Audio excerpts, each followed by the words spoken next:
long drought has brought many risks for livestock farmers. This has meant not enough pasture for their livestock, which forces some farmers to sell their cattle, and sometimes the livestock die because of high heat. 5 years ago, Makaui's cattle died because they did not have enough food. And ever since, he has been making sure that this does not happen again. Let's hear what he does and how he managed to keep his livestock alive during the latest drought. We have this napier grass, Okay. which is outside there. This is bean stalks, Okay. yeah, and they are here. We have the maize stalks, yeah, here. So these are our supplementary fodder. We cut, bale, and store for use during dry season as supplementary fodder. We actually get advice from some extension officers on the right moisture content to cut the grass, and we bale it. Okay. And so all that is required is just rainfall, and to let it stand and to remove the livestock from grazing from that paddock for a period of, during the rain season and at its almost drying point, so that they don't trample on it, so that you have maximum of it, and by the time you are cutting, some seeds fall onto the ground and reseed the land again. Okay. So whatever that comes out as residue from our harvest, we store it for our use during the time of scarcity. Well, that's very clever. At least our cattle are not going to go hungry. Yes. So these ones have been here for how long? Well, the grass we cut in 2019. 2020, we didn't cut hay. There was not enough rainfall, and the store was full. But 2021, we had no rain.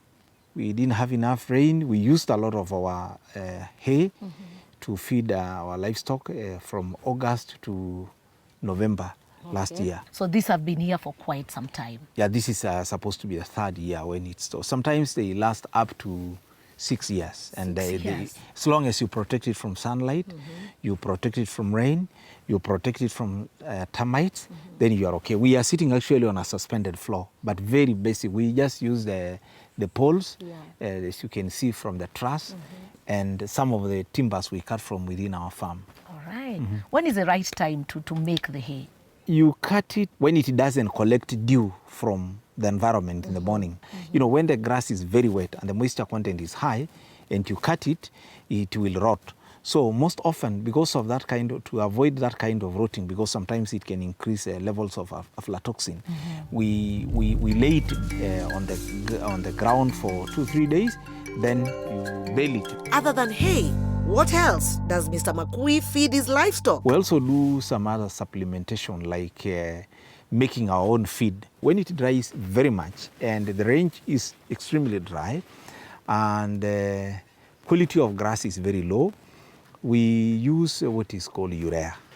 Urea is poisonous if you overuse it. So we look at the internet, we see the quantities that are needed per ton, and we buy the raw materials. We take it to Kitengela, to one of the people who have the equipment. They do the mixing that we have designed. We take, this is the amount of urea you are going to mix with this amount of rice polish or maize germ, and also sunflower cake. The urea will help increase the digestibility of rough hay. Sometimes some of this hay has overgrown, and you can see some of it is stalk. It becomes almost like timber, lignin.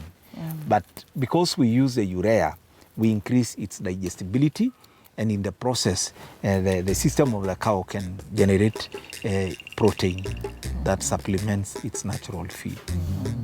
Remember, as Mr. Makaui said, urea can be poisonous if not used properly. Therefore, consult an expert or get in touch with iShamba. So, Mr. Makaui, what would be your parting shot to our farmers? Because of the challenges of climate change, cut, bale, and store hay for use during dry season is something that has to be part and parcel of farm activities every time, all the time and always. Because the erratic nature of rainfall patterns, you don't know how long you will go between rainfalls. It's like just food. If your stores are full, you're always more comfortable. And then again, it protects you from price fluctuations when there is lack outside. you know, if you plan it well, every blade of grass, you stretch it to the maximum.